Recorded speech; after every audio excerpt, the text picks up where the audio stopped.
show starts right now. COVID-19 cases are climbing across the country to levels we haven't seen since last February, as Dr. Fauci warns things are about to get worse. I'm Andrea Fujii in New York with the latest. And here at home, it is a loud and wet morning for so many folks in and around the Alamo City. We're going to check in with Mike for a full forecast, what the rest of the day is going to look like. Good morning, Monday, August 2nd. Thank you so much for starting your morning with us. Were you woken up by thunder or lightning? I wasn't, but I enjoyed the lightning show on the way to work. Oh, my goodness. It's a lot. Yeah, no, we're sitting in the newsroom, Mike, and we can still hear it coming down. And last night, it felt like one lightning bolt struck right in my bedroom. I mean, it was loud, and there's a lot of rain this morning. We have flash flooding going on right now, and up around New Braunfels, flash flood warning is in effect up until 8:30.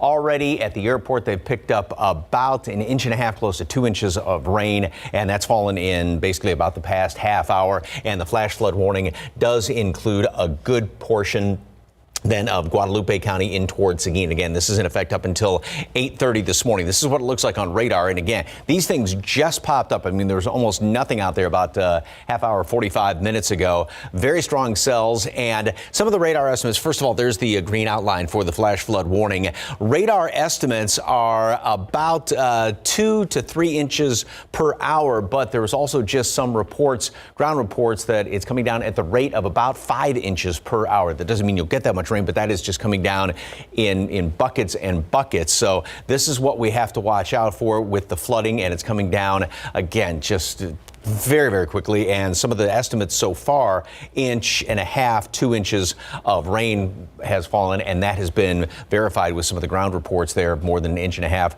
around the airport in New Braunfels. And then right here in downtown, we were talking about some of the thunderstorms, and these again are dumping a lot of rain very, very quickly. And that was the problem last night up around just to the east of Austin, around Bastrop. They picked up about 4 to 5 inches of rain. So watch it for some minor flooding here in town. And then also off to the west, where we've got a huge cell from north of Uvalde over toward just to the north of Brackettville. And there is a flood advisory out to the west for portions of Uvalde into Kinney counties up until 8 o'clock this morning. And then on top of the flash flood warning, obviously advisories up here in and around New Braunfels. And this is going to be the situation off and on all day long as far as the very hefty downpours. Temperatures are only in the mid to some upper 70s around the area. A lot of humidity out there, and we will continue. Again, it won't rain constantly, but we'll see heavy downpours off and on throughout the rest of today. Flooding is definitely going to be a threat. Again, flash flood warning, New Braunfels in towards Seguin up until 8:30 this morning. That's it, 88 for a high temperature. So you're really going to have to watch it. And Stephen Cavazos and his out sick this morning. So we're going to take a quick look at some of the TransGuide cameras around town. Take your time, watch around the low-lying areas, because we're going to be seeing a lot of runoff this morning. And as you can see, it's going to be some blinding rain at times. We're going to keep you updated. Just take it easy hitting the roads this morning. Thank you, Mike. We have some overnight breaking news. 3 people hit on I-35 near North New Braunfels, along with 4 other vehicles involved in this crash. Sarah Costa joining us live near the crash. So, Sarah, we understand that part of northbound I-35 still shut down? That's right, Max. It's still shut down. And just to give you an idea of what the scene looks like out here, we're actually inside our live truck for safety purposes. It is raining pretty hard, and we're actually on the frontage road. We are parked at St. Patrick's Cathedral. This is where the accident happened, right in front of the cathedral off 35 near North New Braunfels. That is where it is shut down. We're going to try to give you a look, though, with our roof cam. So here's what we know so far. An SUV was traveling northbound on I-35 near North New Braunfels just after 1 o'clock this morning. The driver of the SUV lost control, hit 4 construction trucks that were doing construction on I-35, then hit 3 of the construction workers. Now, 2 of them were men, 1 female. The 2 men were taken to SAMC in critical condition with severe bodily injuries, according to police, and the woman taken to Baptist downtown in stable condition with minor injuries to her legs. Now, as for that driver, nowhere to be found at this time.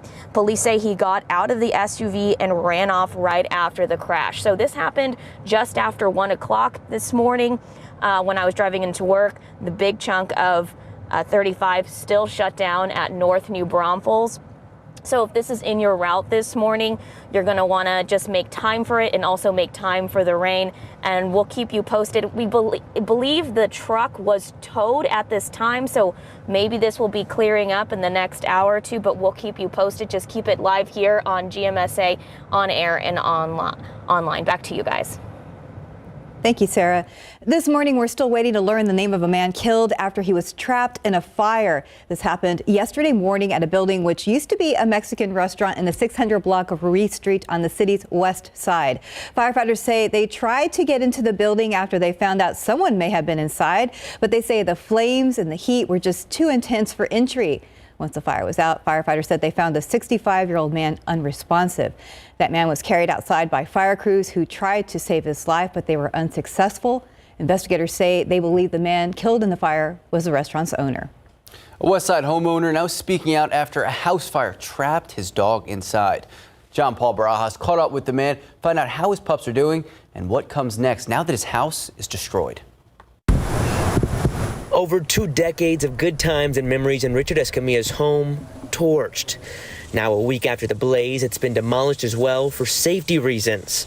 But the sight of it being ripped apart by the fire still plays in his head. Just roaring up through the top, and I could just see part of the roofs collapsing.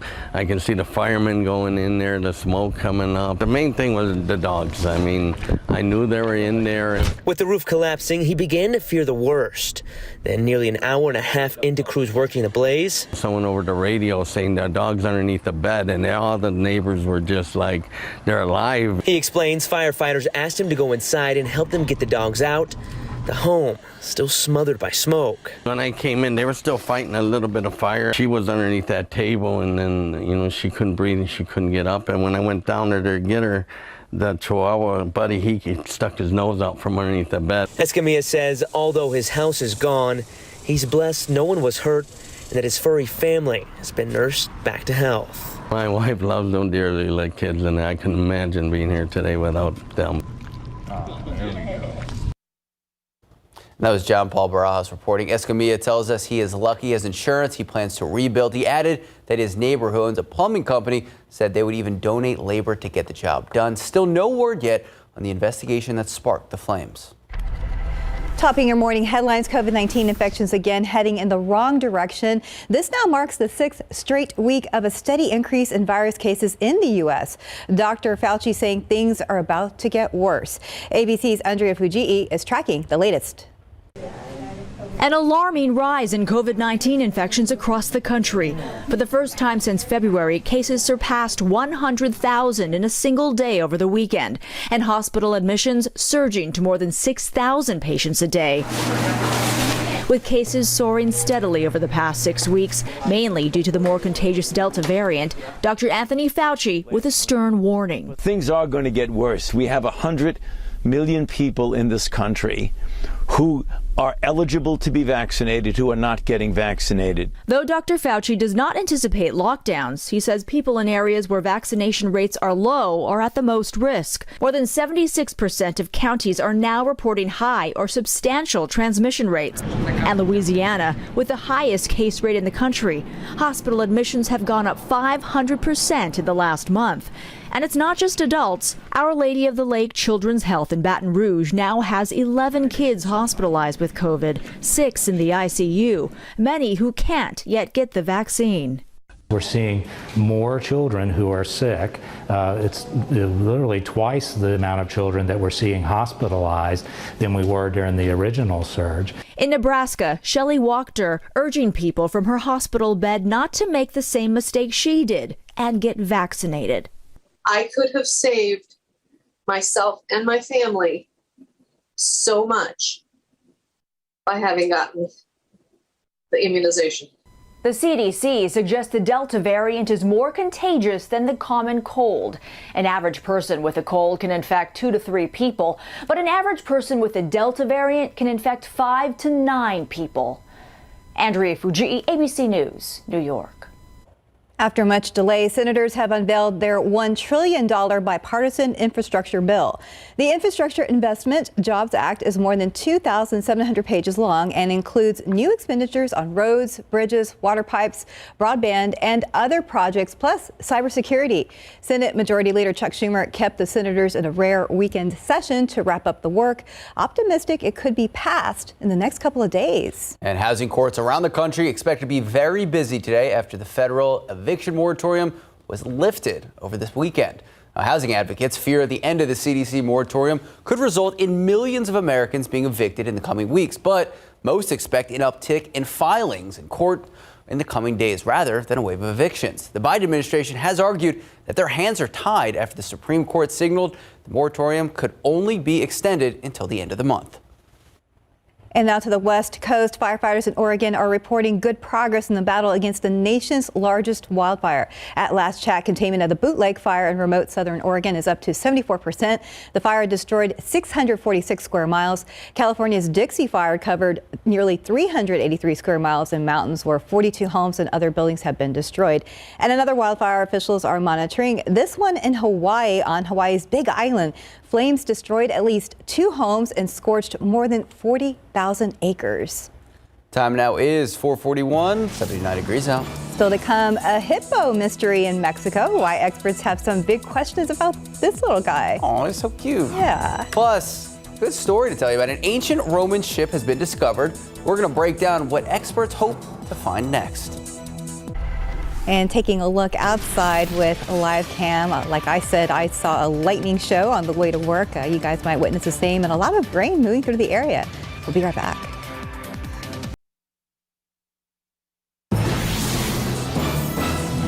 Good morning, welcome back, and happy Monday. Check out this fascinating discovery off the coast of Sicily. An ancient Roman ship carrying cargo that's believed to date back to year 2 BC. So experts hope the discovery may shed new light on the maritime routes used in antiquity and reveal some secrets of the wine trade, which was booming during that period of history. A bear cub who suffered burns in a California wildfire has been rescued and is being nursed back to health. Officials at the Lake Tahoe Wildcare have named him Tamarack after the massive fire. Veterinarians are now working to heal his burns. Tamarack will likely stay at the Wildlife Center through the winter before being released next spring. And a Mexican zoo celebrating its latest addition, a baby hippopotamus. The 1-month-old reportedly in good health, currently weighing in at about 110 pounds. Okay. One mystery, though, zookeepers still not certain whether it's a boy or a girl. They didn't even give us a name. Aw. You can name him, Max. Oh, we'll figure it. You know figure it out later. Yeah, we'll figure it out later. All right. Time now, 4:45, 79 degrees out. And when we come back, new concerns about summer travel amid a rising number of COVID cases. In your GMA First Look, what experts say you need to know.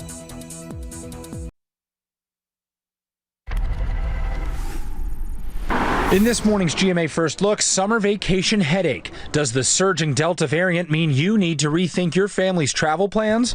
Even if you are vaccinated, you can get infected with this virus and spread it to other people. Really rethink your risk and the risk of the people that you're around. On average, more than 2 million travelers are flying every day, and experts say you should still take precautions when you hit the skies. While we don't know exactly the viral dynamics of the Delta virus on airplanes, we know that being vaccinated, masking during travel, and the optimized ventilation on airplanes will likely protect us. And coming up at 7 a.m., we'll have a live interview with the director of the National Institutes of Health, Dr. Francis Collins, plus Dr. Richard Besser on what you need to know about kids and COVID.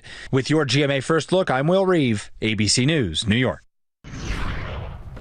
All right, we have got a lot going on this morning with heavy rain. Not too much right there in and around the airport. As a matter of fact, yesterday there was only a trace of rain, even overnight, a trace of rain officially out at the airport. But, you know, some folks right near there, I know in my backyard, picked up a whole bunch. We do have a flash flood warning in effect up until 8:30 for New Braunfels and that small portion of Comal County and then extending over into Guadalupe County. Again, there have been some reports, and I just saw this on the Weather Service chat site where there are some estimates that they're getting more than, say, 5 inches of rain per hour. That's the rainfall rate. Doesn't mean you're going to be getting that much, but we've already seen 1.5 to 2 inches right near the New Braunfels airport. 2 areas of concern right now, but the biggest concern, of course, is right around New Braunfels. And these cells, again, are not moving all that quick enough, but the problem is there's so much moisture to be squeezed out of the atmosphere, and this will be the threat even when some of these showers and thunderstorms pop up later on this afternoon. So these are continuing to work their way to the east. Seguin is getting hit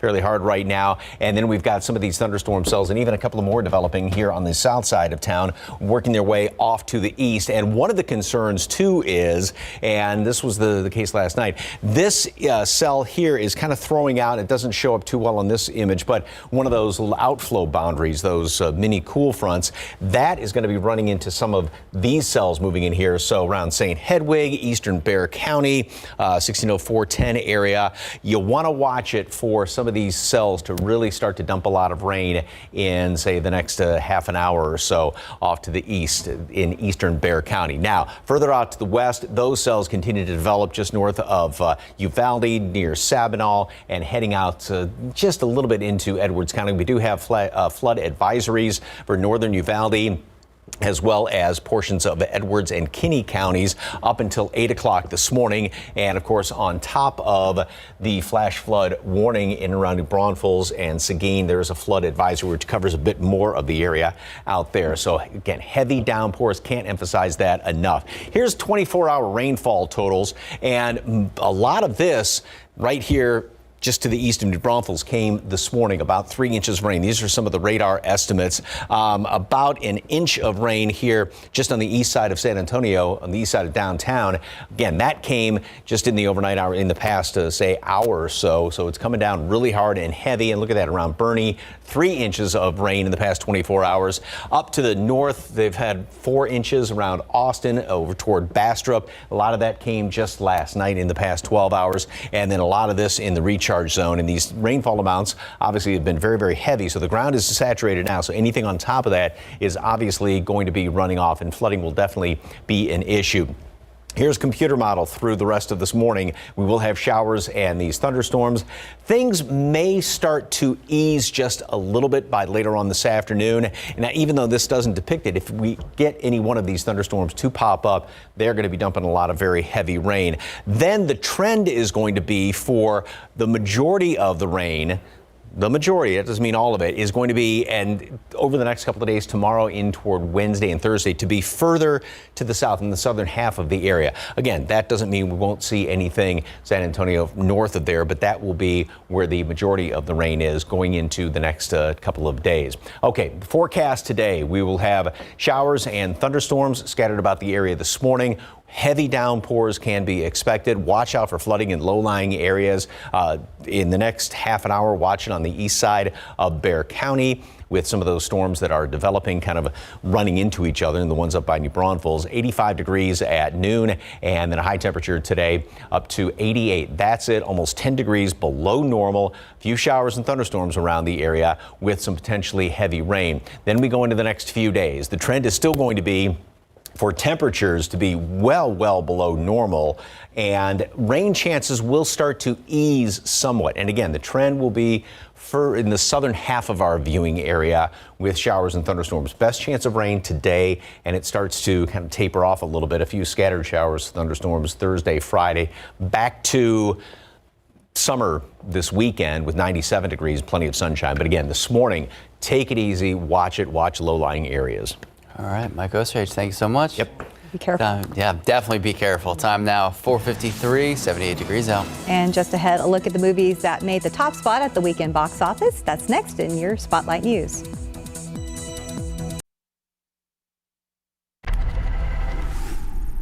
Here we go. Smooth sailing for Disney's Jungle Cruise. It bowed to the box office top spot over the weekend with $34.2 million. Just getting started. Add overseas earnings and an estimated $30 million more from Disney Plus premier streaming buys, and Jungle Cruise debuted with just shy of $92 million worldwide.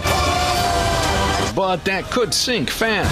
Hey guys, sorry I'm late. Next week, it'll be up against the debut of The Suicide Squad. Disney's the parent company of ABC News. I'm one of the greatest, ain't no debating. Rock star rapper DaBaby's controversial comments about HIV and AIDS at a Miami concert a week ago got him dropped from his Sunday night performance slot at Lollapalooza. DaBaby apologized for his comments last week, which were widely judged homophobic. Ladies and gentlemen, rock and roll. Happy birthday, MTV. The cable channel signed on 40 years ago Sunday. Speaking of birthdays, pop singer Charli XCX is 29 Monday. And that's what's happening in Hollywood. I'm Christopher Watson, ABC News.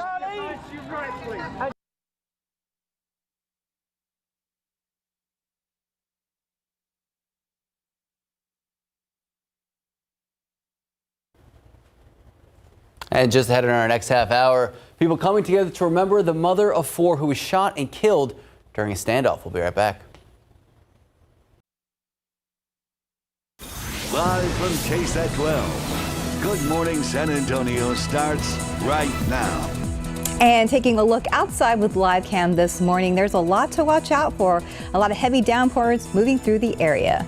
That's right. Good morning. Welcome back. It is Monday, August 2nd. And like Stephanie was saying, so much going on. We have lightning, thunder, even flash flood warnings. Yeah, be careful out there. But by the way, thanks for joining us and I hope you had a great weekend. Let's go ahead and check in with Mike, who's had a busy morning. Yeah, that picture's a little bit deceiving looking east at the airport because it's fairly quiet there, but there are parts of the area that are just getting inundated with heavy, heavy rain, as was the case last night. 79 degrees out there at the airport right now and a ton of humidity. I don't know about you, but the windows were just all fogged up this morning, and you're going to experience that as you step outside. And this is not an error. 88 degrees.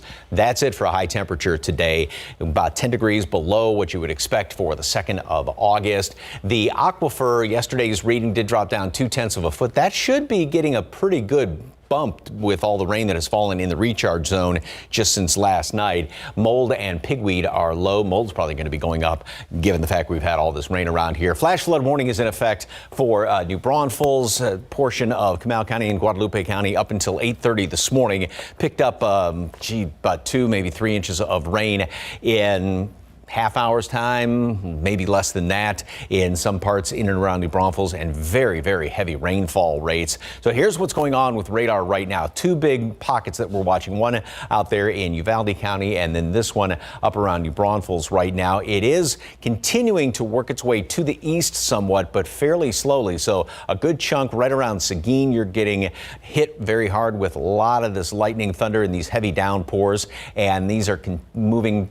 pretty much down to the southeast, and as you can see, throwing out some outflow boundaries too. So those will help to generate more of these showers and some thunderstorms. These are some of the radar estimates, and again, some ground measurements have been even more than this, but about 2.5 inches of rain. That is just pretty much what happened this morning, even though it's the 24-hour rainfall total. And then in the eastern part of Bexar County, we're starting to see these almost kind of eased up a little bit now, starting to fire up once again right there around 37 and 410 China Grove, and then further off to the east, you want to watch it with some of those the outflow boundaries from that New Braunfels storm mixing in with this. So in East Bexar County, be on the lookout for that.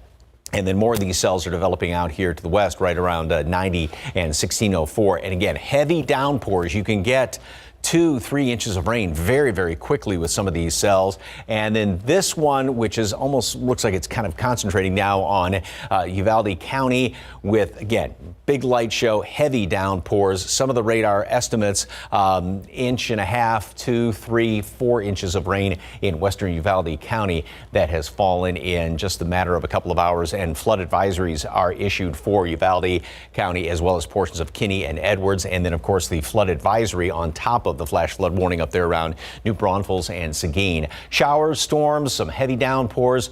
We could still see potentially some heavy downpours later on today, although things might begin to ease just a little bit later on this afternoon. Rain chances this week will still be around. They will start to taper off a little bit. Temperatures average about 90. Today, again, upper 80s, that's going to be it. And then we get to the weekend, and it is definitely going to be back to summer. Hot and very humid and plenty of sunshine this weekend. Traffic authorities, Stephen Cavazos is out sick this morning, and you want to look around town, just take it easy.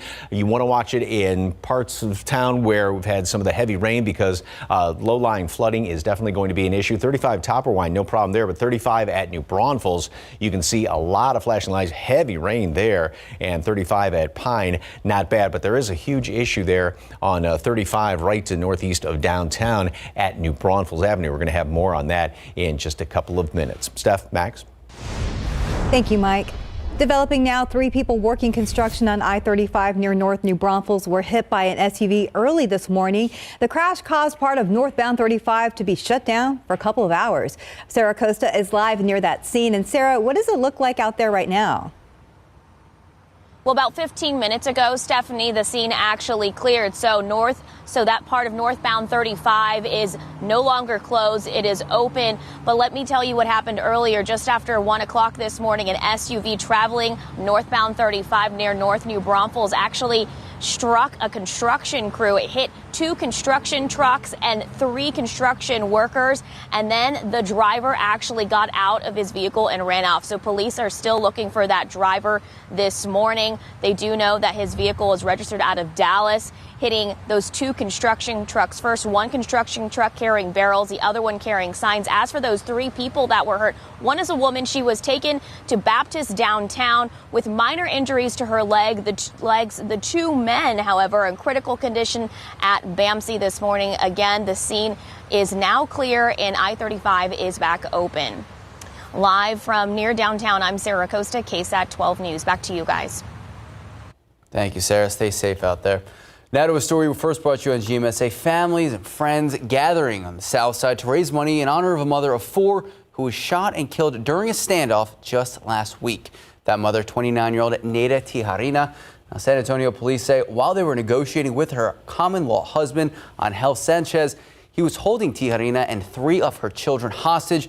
Police opened fire on Sanchez after he pointed a rifle at them. Officers believe it was one of their bullets that unintentionally hit Tijerina, killing her in front of her 3 children. Her family says she may be gone, but she will never be forgotten. She was very fun, yet she was very simple as well. That's what was special about her, that she was very simple, yet she made a very strong impact on anybody she interacted with. The plate sale held in her honor raised thousands of dollars for funeral expenses for her children she leaves behind. Sanchez now facing 3 counts of aggravated assault on a public servant. Time now is 5:07, 78 degrees out. Still to come, why this video just passed 1 billion views on YouTube. It's a jam, that's why. Plus, homeschooling. It's on the rise after the break. What you need to know about this rising trend. And taking a look outside with live cam, can't tell from that shot, but there are heavy downpours moving through our area. Be careful out there. We'll be right back. And welcome back. It's about 5:10. The pandemic has sparked a surge in homeschooling across the country. That's right. This comes even as most schools plan to resume in-person classes this coming fall. Sarah Costa explains this uptick in homeschooling. From families with special needs children to others seeking a more faith-based curriculum to some who say their local schools are just flawed, the Associated Press has found that the parents who have decided to go the homeschool route during the pandemic found it has been beneficial to their children, and they want to stick with it. The surge has been confirmed by the U.S. Census Bureau, which reported in March that the rate of households homeschooling their children rose to 11% by September of 2020, more than doubling from 5.4% just 6 months earlier. Black households saw the largest jump. Their homeschooling rate rose from 3.3% in the spring of 2020 to 16.1% in the fall. One of those parents is Daniel King of Randolph, Vermont, who spoke to the Associated Press saying that's one of the silver linings of the pandemic. She says she doesn't think they would have chosen the homeschool route otherwise. Their 7-year-old daughter Zoe thrived with the flexible one-on-one instruction. Her curriculum has included literature, anatomy, even archaeology, with outdoor excursions searching for fossils. One parent who spoke to the Associated Press says homeschooling has been a rewarding adventure. She said in the beginning, the biggest challenge was to unschool ourselves and understand that homeschooling has so much freedom. She says they can go as quickly or slowly as they need. Guys, back to you. And the topic of homeschooling is going to be one of the many topics we'll be covering as part of our back to school coverage. And right now on our website, there's a place where you can find everything for back to school. Just head to ksat.com and go to the back to school section. Time now is 5:12, 78 degrees out. After the break, Zoom is paying millions following a lawsuit over user privacy rights and hacking. Details next in your Morning Tech Bites. Why hide your skin if Dupixent has your moderate to severe eczema or atopic dermatitis under control? Hide my skin? Not me. By hitting eczema where it counts, Dupixent helps heal your skin from within, keeping you one step ahead of eczema. And that means long-lasting, clearer skin and fast itch relief for adults. Hide my skin? Not me. By helping to control eczema with Dupixent, you can show more with less eczema. Don't use if you're allergic to Dupixent. Serious allergic reactions can occur, including anaphylaxis, which is severe. Tell your doctor about new or worsening eye problems, such as eye pain or vision changes, or a parasitic infection. If you take asthma medicines, don't change or stop them without talking to your doctor. When you help heal your skin from within, you can change how your skin looks and feels.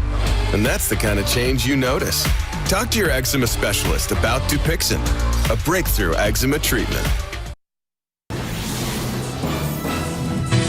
In today's Tech Bites, Zoom has agreed to pay $85 million to settle a class action lawsuit. It's accused of sharing personal data with Facebook and other sites in violation of users' privacy. Zoom is also blamed for so-called Zoom bombing, when hackers disrupt meetings. The deal must be approved by a judge. Streaming helped Disney's new film Jungle Cruise cash in during its opening weekend. The film took in nearly $92 million worldwide. About 1/3 of that total came from a simultaneous release on Disney Plus.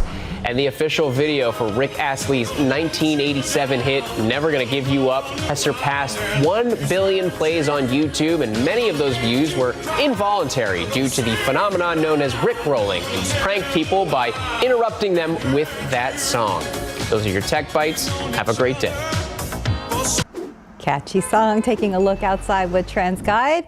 Let's look at Loop 410 and Culebra Road. Things are okay right now there. And then also at I-10, that's why we've had an accident there at I-35 in North New Braunfels. So that's the area you need to watch out for right now. Yeah, and obviously if you are out and about today, try to be as safe and smart as possible. We know there is so much going on the roadways in and around San Antonio. That's because of the weather. And actually, yeah, and those shots that there's not rain there yet. Yeah, as Mike was saying earlier, very deceiving looking out at the live cam because we know a lot of portions of the area seeing lightning, thunder, downpours. Yeah, and again, it depends on where you are, and we're going to be seeing potentially more as the day rolls on. And this picture right now, and off in the distance, we've been seeing a few, there you can see it, a few lightning flashes. Those are some of those heavy thunderstorm cells that are just to the south of New Braunfels right now. There is still a flash flood warning until 8:30 for New Braunfels, a good portion of Guadalupe County and right around Seguin, and that's where a lot of rain is continuing to fall right now. This cell has worked its way down to the southeast, and as you can see, is just inundating Seguin as of right now. And some of the rainfall rates earlier this morning around New Braunfels were about 4 to 5 inches per hour. It doesn't mean you get that much, but it's just coming down, inches in maybe half an hour's time. So that's what has been the problem in prompting some of that flash flooding. So this will continue to work its way down to the kind of southeast, but watch it around eastern portions of Guadalupe County. Then here in Bexar County, the cells have been firing up, almost dying down a little bit, but now on the southeast side, just to the north of Elmendorf, we're getting another fairly strong cell, and another one over here by Lavernia. And what we're going to have to watch out for is these cells almost wanting to come together, some of the leftover energy from the northeast mixing in with that cell working its way to the east. So obviously around China Grove and then heading off into eastern Bexar County, you want to watch out for some of that very heavy rain. And even down there, like I said, on the southern side, and then out to the west, we've got this cell, which did produce a couple of lightning strikes earlier, and that is continuing to pretty much stick together. And on the southwest side of town as well, right there along 35 and just south of downtown, we've got some fairly decent rain. But again, there are parts up to the north where we're not seeing anything. This is going to continue on throughout the morning, and then we'll have a few more later on this afternoon. There's also a lot of very heavy rain out here, and a lot of it's just become concentrated on Uvalde County. North of Uvalde, Sabinal, you're getting a lot of heavy rain right now. Again, some of the rainfall estimates, maybe 2-3 inches that has fallen just in the past maybe hour and a half. Flood advisory for Uvalde County, parts of Kinney and Edwards up until 8 o'clock. And then the flood advisory, along with, obviously, the flood warning up here around New Braunfels and a good little portion of Hays County, and then also Seguin. So going out 10, going up 35, and then also going down 35 from San Antonio. We're seeing some of this heavy rain. Most of it, we'll still see a few showers and thunderstorms. They'll be kind of scattered about here. This, again, is kind of the broad brush computer model. Then the trend the next couple of days will be most of the rain to be in the southern half of our viewing area. That doesn't mean you won't see anything further to north, but the front, which is working its way through here in lying across the air, is going to sort of lie in the southern portion of our viewing area. So again, that's where the majority of the rain will be the next couple of days. It will start to taper off somewhat, but we'll still have obviously plenty of clouds and some of these showers around, and then it's going to continue to ease up as we head in toward Friday, and the weekend looks to be rain-free, back to just hot summer weather this weekend. 85 degrees today at noon. Showers, some thunderstorms will still be popping up around here. You can expect some heavy downpours with any of these thunderstorms. Plus, in many places, the ground is saturated, so runoff is definitely going to be an issue. 88, that's it, almost 10 degrees below normal. Yesterday, we did hit 97, the normal average high temperature for the 1st of August, but today much lower than that. Showers and some thunderstorms, some heavy downpours again. Tomorrow, a decent chance of rain, but rain chances will continue to go down. Temperatures will still be way below normal through Thursday. We get back to the mid-90s Friday, and then 97s over the weekend. This morning, again, you can, drive down the road, all of a sudden run into some of these heavy downpours, and runoff will be a problem. The low-lying areas, watch that, because it's coming down hard and heavy when it comes down. We got this tropical air mass on top of us right now. What a change from this weekend. Yeah. I mean, it's very reminiscent of the start of July. We're supposed to see these hot and humid temperatures. Right, and obviously the humidity is going to be a huge issue once we get in toward the weekend with the saturated ground and all the moisture in the ground, I should say. But this morning, take it easy. Around New Braunfels, Seguin, Guadalupe County, flash flood warning. All right, we'll be careful out there. Thank you, Mike. Smart. Thank you, Mike. Time now, 5:22, 78 degrees out. We're getting a closer look at The House of Gucci, the new movie starring a quartet of Oscar winners. Just ahead, we're going to have a preview of the movie that has a lot of people buzzing. And let's take a look at those lotto numbers. Pick 3, 551, Fireball 0, Daily 4, 0033, Fireball 5. Catch 5, 3, 5, 14, 25, 30. And Lotto Texas 2, 6, 10, 20, 21, 53.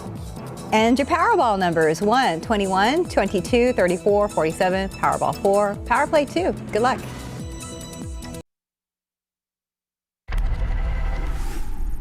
Be a good boy and drop it.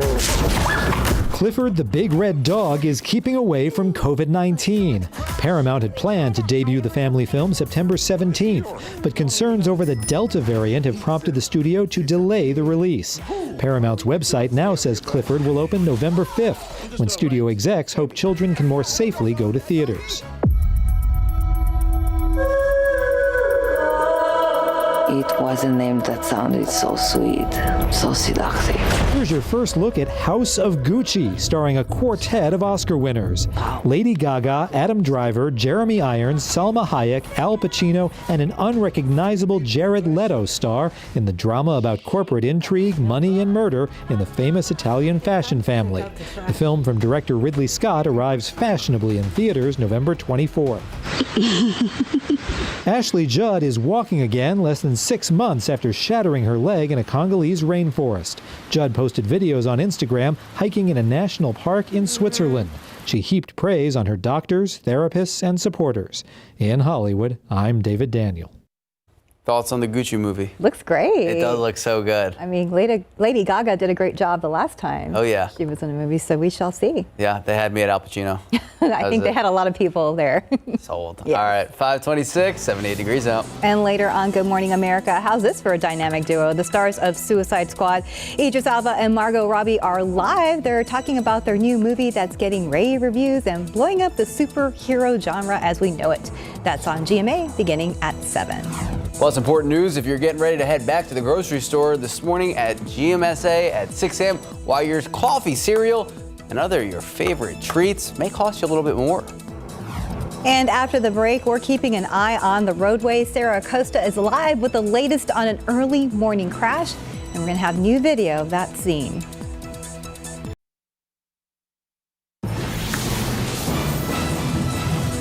And taking a look outside with live cam, very deceiving picture. Yeah, we have the lightning, but no rain in that shot. We actually are expecting a lot of downpours. That's right. Good morning. 5:30 this morning, August 2nd. Thank you so much for starting your day with us. And for so many of you, you're starting your day with a loud thunder, lightning, downpours. Right. You might have actually gotten up a little earlier because of all that noise. Let's go ahead and check in with Mike, who's had a very busy morning. Yeah, we had those storms that developed last night, overnight. Some of the lightning and thunder woke you up, and then obviously we have a lot more off to the east right now. And again, it really, like Max and Stephanie were talking about, it really depends on where you are as far as any of the wet roads. 79 right now, dew point still very high. There's a lot of moisture to get squeezed out of the atmosphere, and so that's why we are seeing these very heavy downpours in places. First of all, flash flood warning still in effect up until 8:30, so for the next 3 hours for New Braunfels, and then a good chunk of Guadalupe County, just on the fringes of Seguin, and we've got these two areas of rain that we have been watching, and this one, which was right there obviously around New Braunfels, is working its way down to the southeast, and it's also kicking up some of these. Look at that little line right, let's loop this right there. That's the outflow boundary with that, so that is going to help to fire up a few more. And then there's another big cell which is developing, moving in toward Canyon Lake as of right now. In and around San Antonio, and I was just talking to the National Weather Service, and their thoughts on if they were going to be issuing any sort of advisories. They said not at the moment. Rainfall rates haven't been quite as heavy, but as you can see, it is definitely starting to pick up, and this is moving in toward downtown, some of these heavier downpours, and then right around just to the south of China Grove, going down 37. And this is all sort of easing off to the east a little bit more. But again, the light show from some of these storms, just catching some of the TransGuide cameras in the corner of my eye right off camera. It is very impressive. And then coming in on the west side of town, we're seeing a lot of heavy rain. Uvalde County as well. And some of the rainfall rates have been 2-3 inches per hour. Flood advisories for Uvalde as well as parts of Kinney and Edwards County up until 8 o'clock. And same thing up there to the northeast. Mold is low for the time being. That's probably going to be really shooting up because of all the moisture out there. And throughout the rest of today, 85 at noon, 88, that's it, about 10 degrees below normal. More potential showers and thunderstorms, heavy downpours today. Temperatures will stay well below normal for most of the week. Details on that coming up. Stephen Cavazos not feeling too red hot today. Traffic Authority right now, and some of these cameras, again, 410 at Fredericksburg, not bad. Stalled vehicle on the side of the road right there. 37 at Hackberry, it is coming down. Also, one of the cameras, 151, 410, very wet roads. I believe it was 90 right around Nogalitos. It was almost blinding rain that was coming down. 410 at Culebra is looking pretty good as of right now. And the interchange right here in downtown. So far, so good, but heavy rain is working through downtown. So you want to watch it in the usual, rough spots where there's low-lying water crossings, low-lying crossings, as well as some of the ponding on the roads as the morning rolls on. Steph, Max. Thank you, Mike. Police are looking into a crash that happened on I-35 near North New Braunfels. Sarah Acosta has been near the scene all morning. She joins us live. Sarah, how are things looking out there right now? Good morning, Stephanie. Yeah, that scene cleared just about before 5 o'clock this morning, so it opened up the northbound lanes of I-35 near the North New Braunfels exit just around 5 o'clock this morning after that SUV was towed. But let me show you what the scene looked like earlier this morning. Here's what we know so far. That crash happening around 1 o'clock this morning. An SUV was traveling northbound on I-35 near North New Braunfels just after 1 this morning when the driver of that SUV lost control and hit 4 construction trucks on 35, then hit 3 construction workers that were doing construction in that area of 35. One of the construction trucks was carrying road barrels, the other road signs. Two of them were workers. They were hit. They are men. They were taken to BAMC in critical condition with severe bodily injuries. The other worker hit a female. She was taken to Baptist downtown in stable condition with minor injuries to her legs. Now, the driver, nowhere to be found. He got out of the SUV and ran off right after the crash. Police don't know if the driver was impaired or not, but do believe speed was a factor. They weren't able to give a description of the driver, just that it is a male, and they were able to look up the registration, the vehicle registration. It is registered out of Dallas. Live near downtown, I'm Sarah Costa at KSAT 12 News. Back to you guys. Thank you, Sarah. COVID numbers look like they're getting worse and worse across the country and across Bexar County. We're seeing a lot of questions over masks. We see disputes between local leaders and Governor Greg Abbott, and our hospital rates rising once again. That is why this weekend on Leading SA, Dr. Robert Leverance with UT Health San Antonio, he joined us live. We talked about so much. We talked about topics revolving around COVID. Take a listen to part of our conversation.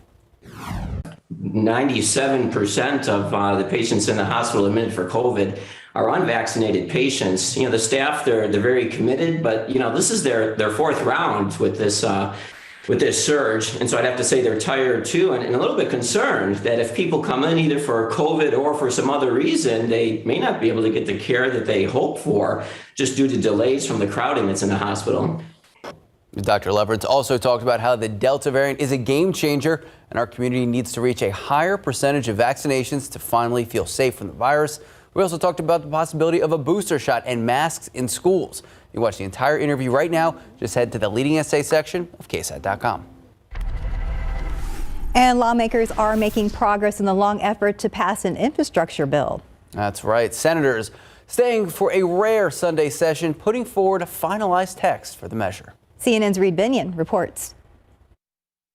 I want to congratulate the members of the bipartisan group for their efforts. Senate Majority Leader Chuck Schumer announcing Sunday that a bipartisan group of senators has finalized the legislative text of the roughly $1 trillion infrastructure bill. We haven't done a large bipartisan bill of this nature in a long time. The massive bill, coming in at more than 2,700 pages, is the result of months of negotiation, with Democrats and Republicans finally reaching a deal last week. I've enjoyed the time we've had together. This is a bill which is paid for and that gives the American people they desperately need, and that is an upgrade in our infrastructure. Republican Senator Mitt Romney on the Senate floor cheering progress on the bill and also taking to Twitter to underscore the bipartisan nature of that progress. Schumer took the procedural step of submitting the group's text as the substitute amendment, making it the base of the bill. The Senate will consider additional amendments to the bipartisan framework. I believe the Senate can quickly process relevant amendments and pass this bill in a matter of days. Republican Senator Susan Collins says she believes at least 10 GOP senators will back the bill, which should be enough for it to clear the Senate. This bill is good for America. I'm Reed Binion reporting. And time now, 5:37, 78 degrees out. After the break, new details out of China as people there are struggling to fight COVID. And back here at home, a busy morning for our Mike Osterhage and a lot of people in and around our area. We are seeing lightning, hearing thunder, a lot of downpours, even some flash flood warnings. Mike's going to break it all down in just a few moments. Welcome back. It is 5:40. China is struggling to contain a surge in COVID-19 cases. The outbreak that started in an airport but has now spread to at least 10 provinces, including Beijing. The capital has implemented stricter measures, including temperature checks and restricting travel from high-risk areas. More than 300 people have been infected since July 20th, according to authorities there. All right, time now is just about 5:41, 78 degrees out. And just ahead, we are going camping with KSAT. Yay! All your big sports news ahead your way.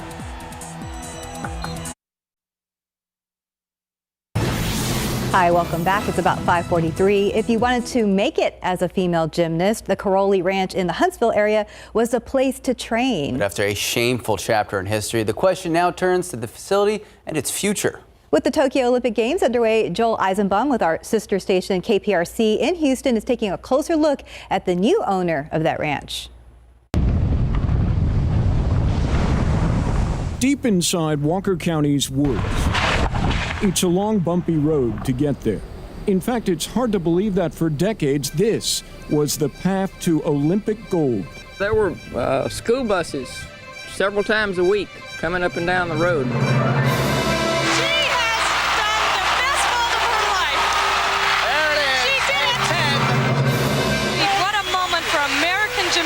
Gymnastics. At the Karolyi Ranch, they bred champions. They practically minted gold medals. Mary Lou Retton trained here. Simone Biles trained here. The Karolyis pumped out so many champions. In 2011, the U.S. Olympic Committee named this place its official Olympic training site for women's gymnastics. A 2,000-acre ranch in the middle of nowhere. But its famous founders have now moved away, and their namesake ranch has just sold to a new owner more interested in the property's future than its past. And it's a shameful past. This is one of the places where the former team doctor sexually abused elite gymnasts. It is hard to believe that this sprawling, eerily quiet, largely vacant training facility was once the epicenter of U.S. women's gymnastics. And the stories you hear now. It was dirty. They weren't fed well. They didn't have privacy. The bathrooms were disgusting. There was never any cell service, so I couldn't really talk to my parents because the service was super poor. Katie Nakamura, who holds 2 world gymnastics titles, trained at Karolyi Ranch over several summers, starting at age 11. She was not a victim of abuse. But other elite gymnasts say the dismal conditions at the ranch left them vulnerable to abuse. The kids who camped here had very little contact with the outside world. The thread that is most common is that these young women describe it as a place of horror. Michelle Simpson-Teagle represents more than a dozen gymnasts in a civil lawsuit against USA Gymnastics. I had clients who were self-harming before they had to go because they wanted to avoid it. There is no corroborated evidence of any criminal conduct by Bella or Marta Karolyi. To be crystal clear about it, the Karolyis, Bella and Marta, both 78 years old, are being sued by former gymnasts, but have not been charged with a crime. You know, they were fully exonerated. There was a criminal investigation in Walker County, and no evidence was turned up that they had anything to do with the molestation that occurred. Karolyi Ranch closed as a training center in 2018. And just weeks ago, the entire property was sold to a local lumber company for $6 million. That company declined to speak with us about their plans for the ranch. But gymnastics most likely isn't part of the plan. And Bella and Marta Karolyi have already moved out. In fact, their attorney says they've moved back to Romania. They're not in the best of health, and it requires a lot of upkeep out at that ranch, and they couldn't do it anymore. For the Karolyi Ranch, it spells the end of the line. But for the kids who were victimized here, it's not over yet. I really am hoping that whoever did something like that to any of those girls, I hope they are held accountable. And that was Joel Eisenbaum reporting. The former USA Gymnastics president is accused of removing documents from the Karolyi Ranch. Walker County charged Stephen Penny with tampering. His attorney declined to comment as his case is still pending. Camping with KSAT, powered by Davis Law Firm. All right, now to some morning sports. We are still following Dallas Cowboys training camp in Oxnard, California, and I got to show you this highlight. The best play of the day yesterday, CeeDee Lamb going head-to-head versus Trayvon Diggs, top 2 players of the offense. Let's see it here. Stepping back, throwing it up. Let's see, high top fade, boom! Goes up and gets it. People call that getting mossed. Jump ball in the end zone. Remember, that's Garrett Gilbert who tossed the ball. He is the Cowboys' starting quarterback with Dak Prescott down with that shoulder issue. Speaking of which, Dak has been sidelined since Wednesday after feeling something he said he has never felt before in that throwing arm.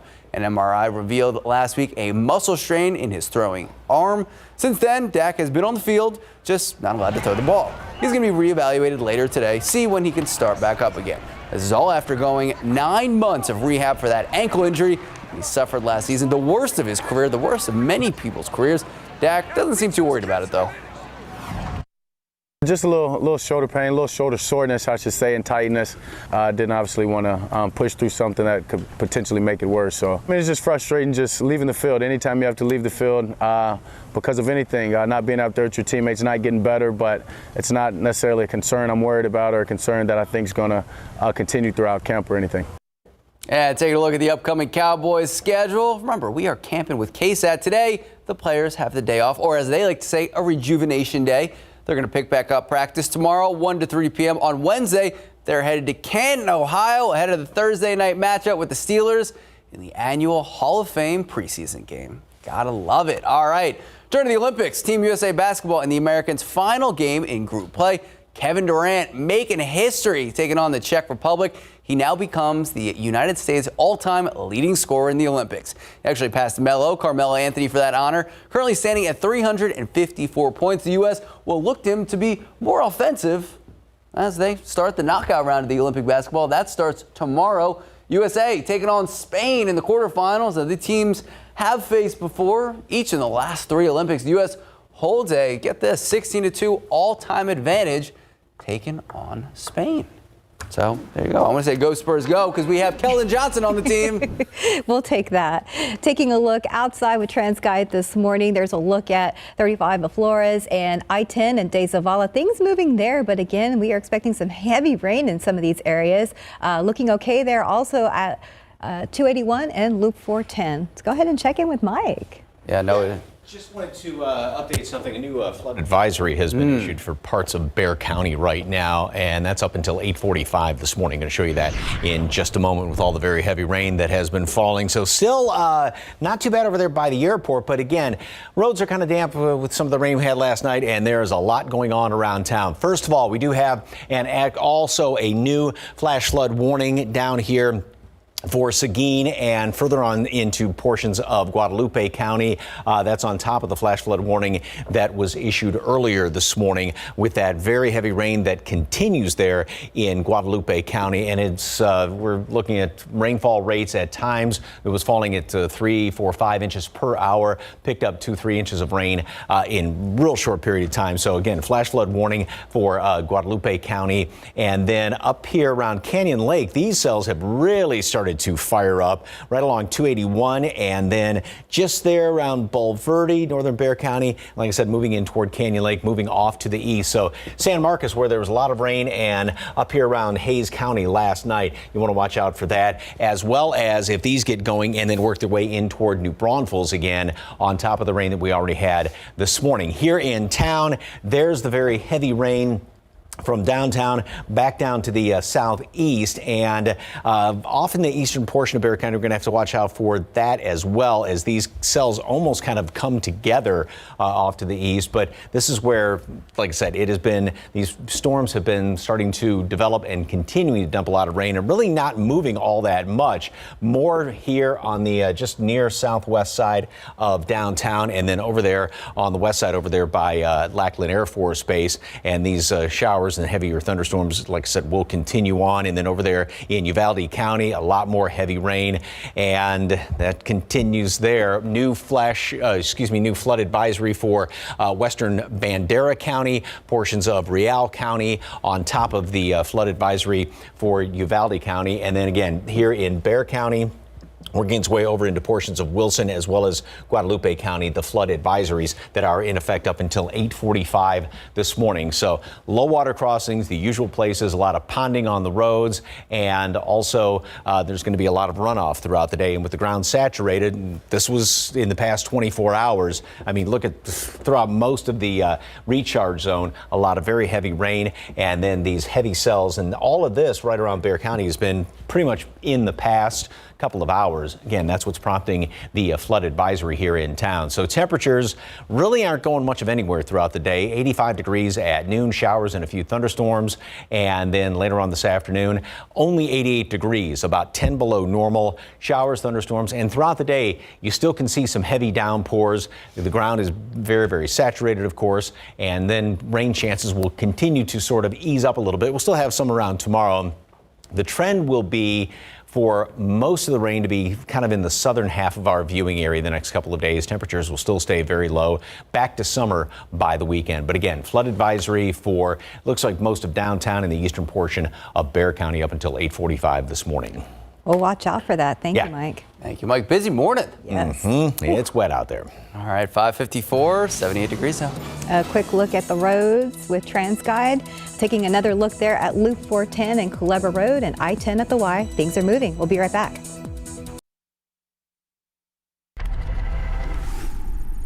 My daughter is innocent. Matt Damon and Stillwater debuted in 5th place with $5.1 million. $6.4 million gave Black Widow 4th place and a domestic total of $167 million. Old fell from 1st to 3rd on ticket sales of $6.76 million. Indulge me in this game. The Green Knight, starring Dev Patel, opened in 2nd place, earning $6.78 million. Lady, leave the monkeys. The monkeys are fine. A pleasure cruise for Jungle Cruise. The adventure starring Emily Blunt and Dwayne Johnson easily debuted on top, making off with $34.2 million. In Hollywood, I'm David Daniel. A lot of good ones out there. All right, in our next half hour at GMSA, some great news for Team USA Gymnastics. Simone Biles says she is re-entering the competition. We have the latest.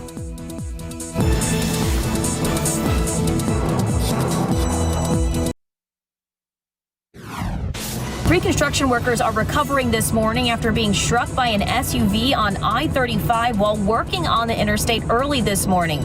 Good morning, I'm Sarah Acosta. Coming up on GMSA, what police are saying about the driver who struck them.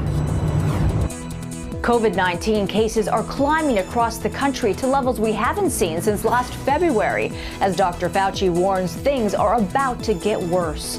I'm Andrea Fujii in New York with the latest. And taking a look outside with a live cam this morning, a pretty shot there, but lots of heavy downpours throughout our area, and of course, a very noisy overnight.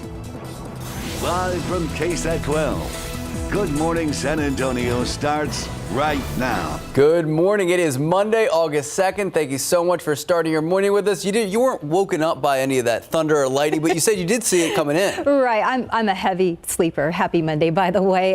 Yeah, I didn't wake up to any of that. However, yes, it was a lightning show on the way to work. I was like, oh, wow, very, very busy today. That's right. We're dealing with lightning, thunder, downpours, even some flash flood warnings. Yeah, the heavy rain is the biggest concern, obviously, and that's going to continue on. And throughout the rest of the morning, we have some advisories, some warnings here in Bexar County. Now, again, it's deceiving. There's a little bit of rain on this camera, but on the south and southeast side of town, we've had some extremely heavy rain, and temperature right now stands at 77 degrees. The dew point is at 73. Flash flood warning in effect, New Braunfels and portions of Guadalupe County until 8:30, but then the portion that includes Seguin is now in effect up until 9:30 this morning. There has been about 2, 3, 4 inches of rain that has fallen, and more is continuing to fall here in and around a good chunk of Guadalupe County.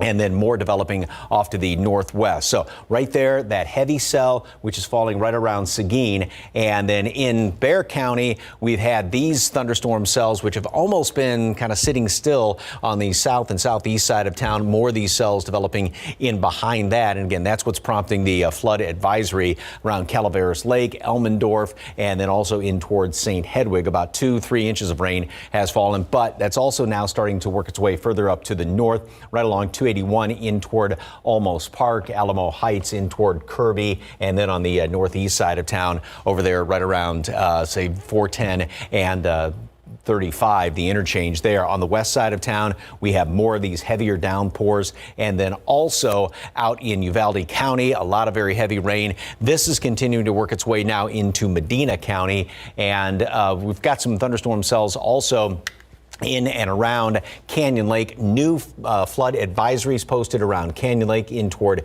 Hays County, and then the flood advisories, of course, around New Braunfels on top of the flash flood warnings, and then there in San Antonio, eastern Bexar County, and out in the Hill Country, flood advisories are also in effect. The flood advisory for Bexar County is in effect up until 8:45 this morning.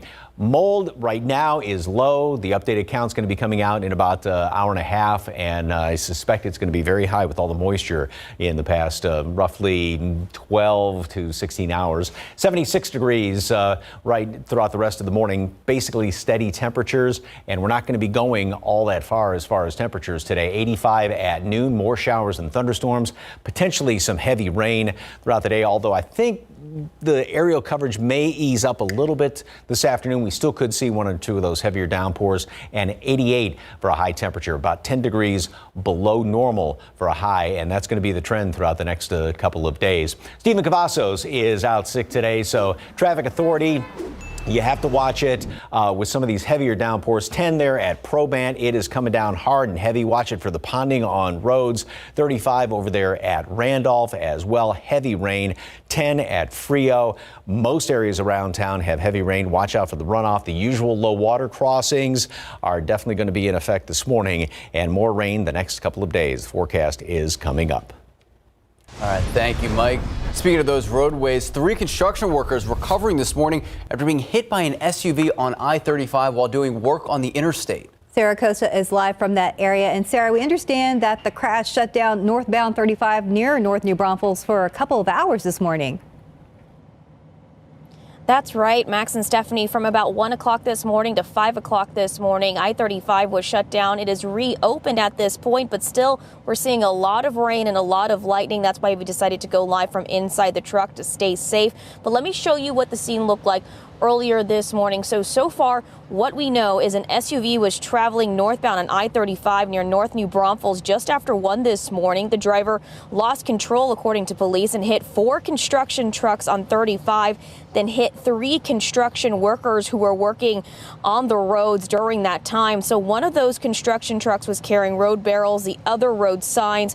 Two of those people that were hit, construction workers, they were men. They were taken to BAMC in critical condition with severe bodily injuries. The other worker hit a woman. She was taken to Baptist downtown in stable condition, minor injuries to her legs. The driver, police say, nowhere to be found. He got out of his SUV and ran off right after the crash. Police don't know if the driver was impaired or not, but they do believe speed was a factor. They didn't give a description of the driver, just that it was a man who ran off. They were able to run the registration of that SUV involved in the crash. They said it's registered out of the Dallas area. Live near downtown, I'm Sarah Costa, KSAT 12 News. Max and Stephanie. Thank you, Sarah. Also new this morning, scary moments for 2 people who had to be rescued after a crash on the city's northeast side. Firefighters responded to a rollover crash there around 11 last night. That is between Loop 410 and Harry Worsbrock Road and Starcrest. Crews pulled 2 people from that vehicle. They were not hurt, but they were taken to the hospital as a precaution. One woman recovering after a shooting on the city's northeast side. So take a look. Here's what we know right now. It happened just after 3 a.m. These are the Oak Manor Apartments. That's a 2300 block of Austin Highway. Police on the scene telling us a man in his 20s was playing with a gun. That's when it went off and actually shot a woman in the leg. The suspect dropped the gun and ran off, but he was later found and arrested. He is now expected to face charges. As for the victim, that woman suffered minor injuries. She was treated on the scene. Now to the story we're first brought to you on GMSA. Family, friends gathering on the south side, raising money in honor of a mother of 4 who was shot and killed while during a standoff that happened a week ago today. That mother, 29-year-old Neida Tijarina.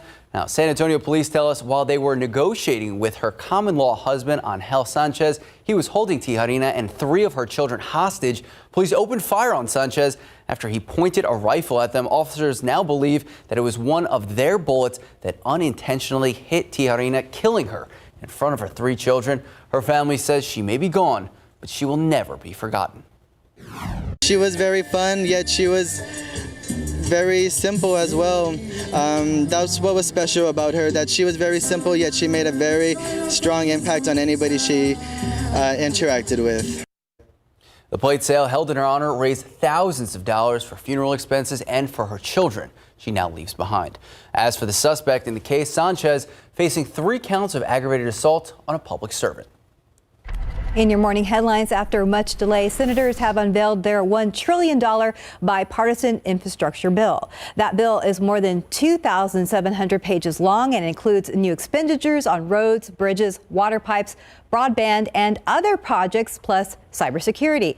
Senate Majority Leader Chuck Schumer kept the senators in a rare weekend session to wrap up that work, optimistic it could be passed in the next couple of days.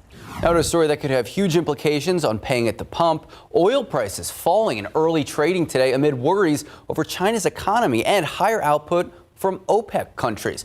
Brent crude futures at one point down about 1%. A new survey shows factory activity in China slipped sharply just last month. Investors appear to be betting that inflation, while hot right now, will be easing relatively soon. One indicator, CPI inflation swaps, showing investors think inflation will be high for a few more months and then ease off. The Wall Street Journal says other indicators show traders think inflation will fade for a few years.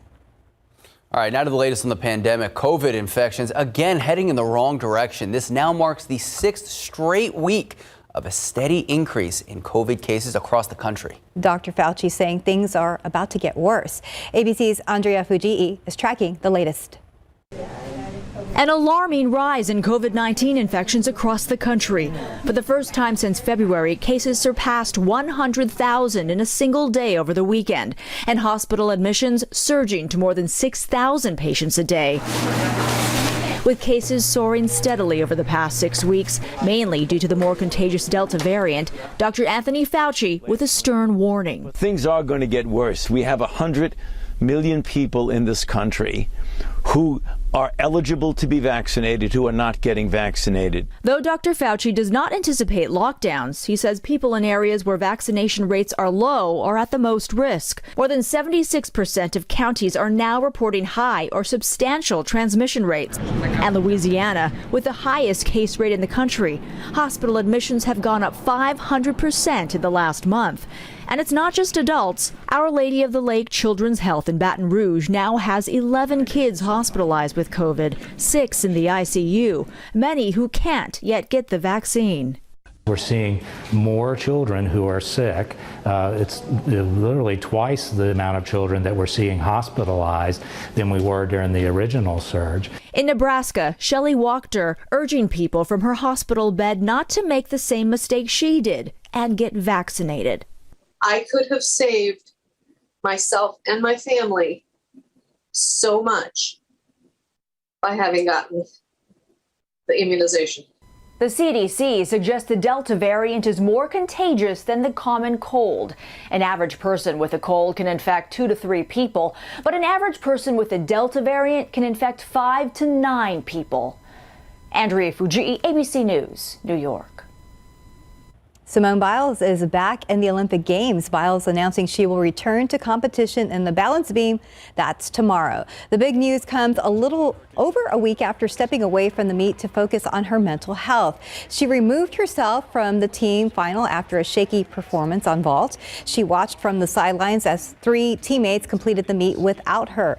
The U.S. took silver behind Russia. And some Olympic breaking news. The women's soccer team losing stunned by Canada, which knocks them out of gold medal contention. We're going to have much more on this throughout the day. And of course, at the news at 9 a.m. Time now at just about 6:12, 77 degrees out. Have you been seeing higher prices lately when you go to the store? We're going to tell you why after the break.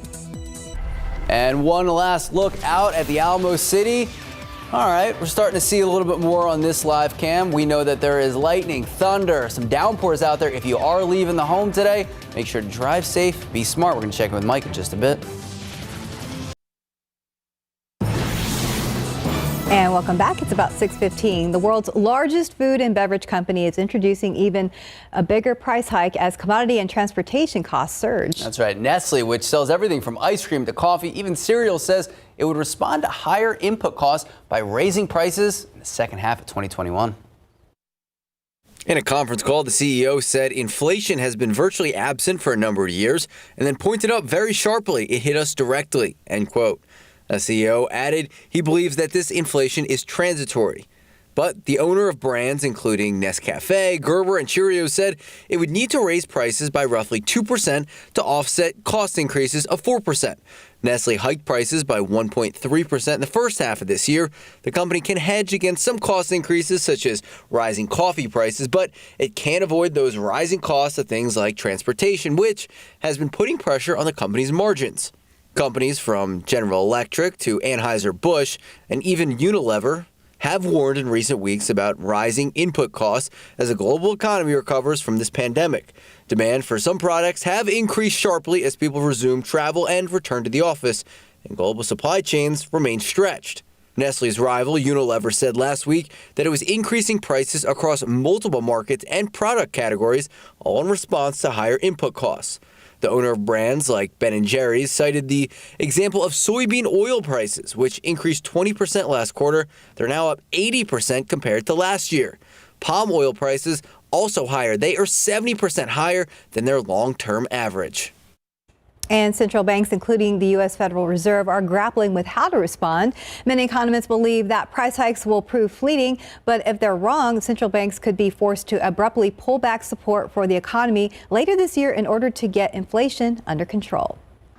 All right, only time will tell when it comes to the economy. As for the roadways, we know that there's so much going on. This is a better depiction of what it was, of what a lot of drivers are seeing this morning. We're seeing lightning, thunder, wet roadways. So if you are out and about, try to be as safe and smart as possible. Maintain that following distance. We even see some lights on the road. Mike, what can people expect throughout the morning? What you're seeing right now, it is very heavy in places. We've got numerous watches and warnings posted as of right now around the area. I'm going to sort through all those in just a moment. Temperatures are about seasonable right now. We're in some low 70s, low to mid 70s, what you would expect at this time of year. And this week is going to be very unusual. Now, this morning, showers and storms, heavy rain. We'll still see some heavier downpours throughout the rest of today, although it looks like things may try and ease up a little bit by later on this afternoon. Only the upper 80s for a high temperature. Yesterday we did hit 97, and then some of those thunderstorms started to develop. That was a normal or average high. We're into the historically hottest part of the year as of right now. But again, today we're going to be about 10 degrees below that. And then this week, rain chances will start to ease a little bit. We'll still have some rain, mainly to the south, and temperatures will stay only averaging about 90, and then we'll finally get back up to more typical August weather by this weekend. This is what it looks like on live cam out there by the airport right now. Yeah, it is very wet, obviously. Here's what's going on with flash flood warnings. We have 2 warnings in effect right now, New Braunfels, and then this portion of Guadalupe County up until 8:30, and then including Seguin up until 9:30 this morning. The flash flood warning. We've had about 2, 3, 4 inches of rain all around here, and a lot of that came in the course of maybe an hour or two. Numerous flood advisories on top of the warnings out here around New Braunfels and Seguin, and then for San Antonio and portions of Wilson and Guadalupe County up until 8:45 this morning. Canyon Lake up until 10 o'clock this morning, and that goes into Hays County, and then out here in parts of the Hill Country for Bandera County, also up through the rest of the morning, 9:30 and 10 o'clock for some of those advisories. And we have been seeing these thunderstorms. There wasn't much left over this morning, just a couple of these, but they have definitely been developing. And this cell actually looks like it may be trying to ease up a little bit, but still it's not been a whole lot of rain on top of what's already fallen in around Canyon Lake. You're starting to see some of these heavy downpours. There was a lot of heavy rain, especially up around Austin and getting up into Hays County last night. Then here in town, as you can see, more of these heavier downpours are covering a good portion of San Antonio proper, even developing up in here, 410 just inside the loop on the northeast side, over around Leon Valley, and then off to the west as well. And then this big cell here is continuing to work its way out of Uvalde County and into Medina County with some heavier downpours. Some of the rainfall estimates on radar, we've had some of these bullseyes in the overnight hours, 2, 3, 4 inches of rain. And then again, here in town, we've picked up 1.5 inches, 2 inches of rain, but enough and coming down hard enough to prompt those flood advisories for San Antonio. 97 yesterday, and today a whole different story. Now, it depends on where you live. Mid-90s down to the southeast, but mid to upper 80s only to the north and to the northwest. And that's going to be the situation all around the metropolitan area. Heat index readings, though, will still be very high down to the southeast. So the forecast today, we are going to make it up to 85 degrees today at noon. showers and some thunderstorms. We'll still have most of those in the morning hours. Heavy downpours. Obviously, the ground is still saturated, so runoff, flooding is definitely going to be an issue today. And then rain will begin to ease a little bit. We'll still have some around today. Maybe not as widespread as this morning, but easing somewhat. Still some of those storms around here. 88, that's it for a high temperature today. Now, rain chances are going to be trending further to the south. We have this very unusual front lying across the area. It's going to be kind of focusing things in the southern half of the area over the next few days. Now, that doesn't mean the rest of us won't see any rain, but that'll be where the majority is. So rain chances will continue to kind of ease up a little bit as we go on in time. Temperatures stay well below normal through Thursday and then back up to summer-like conditions by the weekend. And wow, we were hoping for a cool off, but look at all this rain. Yeah. And again, starting off almost like July did with these low temperatures this week. So Definitely. And the heavy rain. Yeah. Well, be careful out there, and thank you, Mike. Mike, time now, 6:22, 77 degrees out. And still ahead, one of the internet's biggest pranks passes a major milestone. Details ahead. Why hide your skin if Dupixent has your moderate to severe eczema or atopic dermatitis under control? Hide my skin? Not me. By hitting eczema where it counts, Dupixent helps heal your skin from within, keeping you one step ahead of eczema. And that means long-lasting, clearer skin and fast itch relief for adults. Hide my skin, not me. By helping to control eczema with Dupixent, you can show more with less eczema. Don't use if you're allergic to Dupixent. Serious allergic reactions can occur, including anaphylaxis, which is severe. Tell your doctor about new or worsening eye problems, such as eye pain or vision changes, or a parasitic infection. If you take asthma medicines, don't change or stop them without talking to your doctor. When you help heal your skin from within, you can change how your skin looks and feels. And that's the kind of change you notice. Talk to your eczema specialist about Dupixent, a breakthrough eczema treatment. In today's Tech Bites, Zoom agreeing to pay $85 million in a settlement of a class action lawsuit. Now, Zoom is accused of sharing personal data with Facebook and other sites, which is a clear-cut violation of users' privacy. Zoom also blamed for those so-called Zoom bombing hackers able to disrupt meetings. Now, the deal must be approved by a judge. And the official video for Rick Astley's 1987 hit, Never Gonna Give You Up, has surpassed 1 billion plays on YouTube. Many of those views were involuntary due to a phenomenon known as Rickrolling, when young prank people by abruptly interrupting them with that song. But it's so catchy. I was going to say, I've never heard of the prank, but it's a catchy song. Mike was over there humming it. Yeah, he's already singing it. Huh?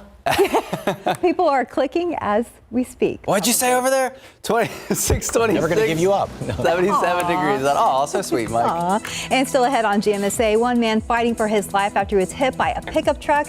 We're going to have the latest on that story. And before we head to break, we're going to take a live look out at the roadways. It is wet out there, so if you are leaving the house today, make sure to be safe, drive smart, maintain that following distance. We just saw some lightning in the live cam. We're going to check in with Mike in just a bit.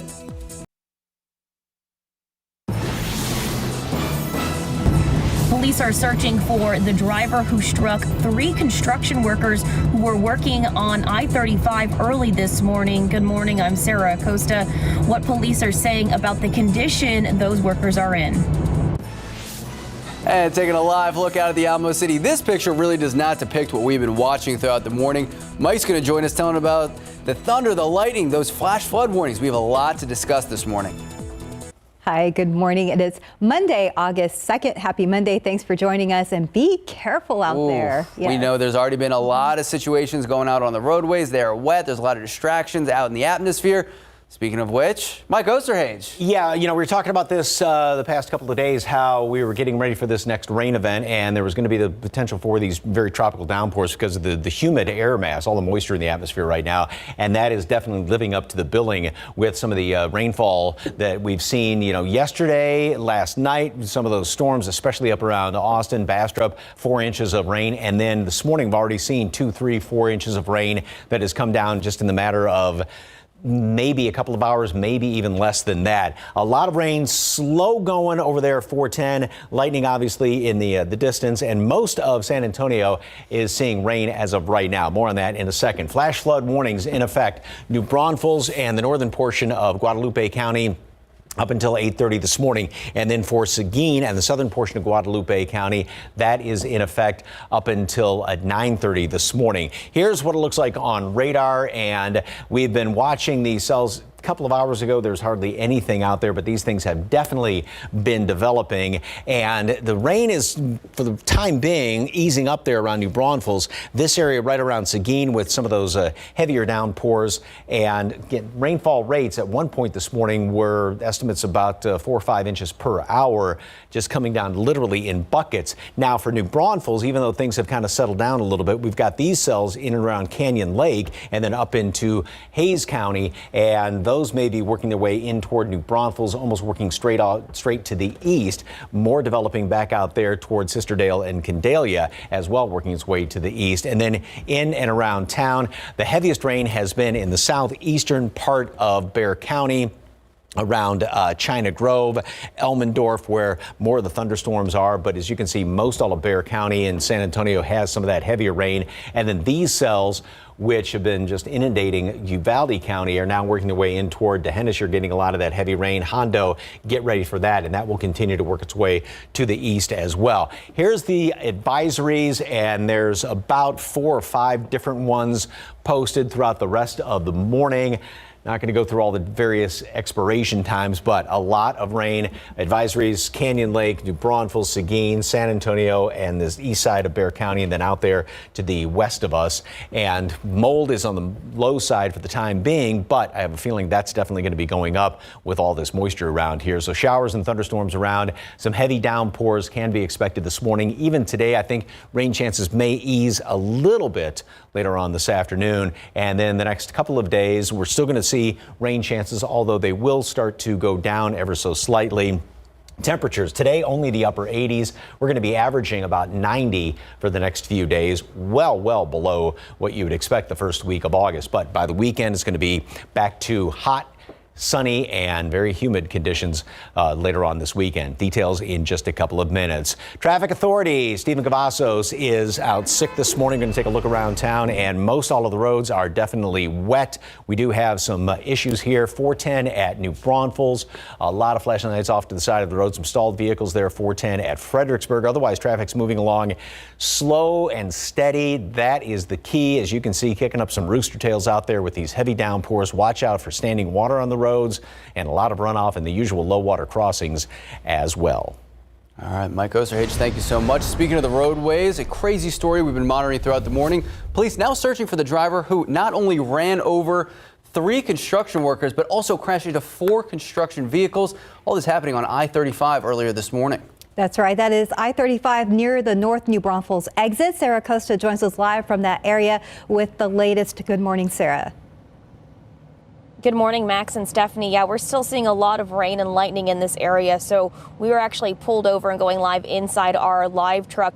We're right in front of St. Patrick's Cathedral.